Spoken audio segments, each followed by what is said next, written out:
A man is behind bars this afternoon facing homicide charges following an argument that turned into shots being fired.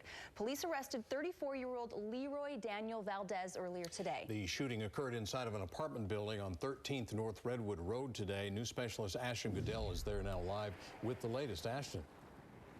Keith and Ashley, several families with children and elderly people live in this apartment complex. So when all this commotion started, it caused quite a stir. They were just arguing, fighting, yeah. Police say the man who lived in this apartment was locked out by someone inside. Neighbors say the man, Kenonran Goodman, banged on the door and finally broke into the basement apartment. He had to force entry into his own apartment. At some point in his apartment, a struggle ensued, and Mr. Goodman was shot. It's unclear what the men were fighting about, but it appeared they knew each other. That's when we heard them leaving the apartment. Several people heard the commotion.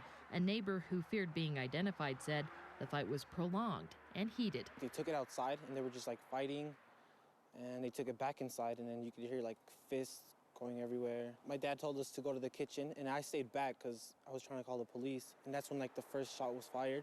It sounded like a loud boom. It was kind of scary.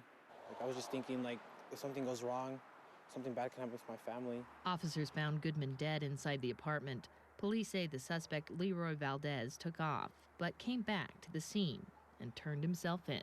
He has been booked into jail for homicide as well as possession of methamphetamine. Police say they don't know why the man was locked outside of his apartment. They do have a suspect in custody, but they say they still have some investigation to do. Back to you. All right, Ashton Goodell in Salt Lake City tonight. Thanks. A West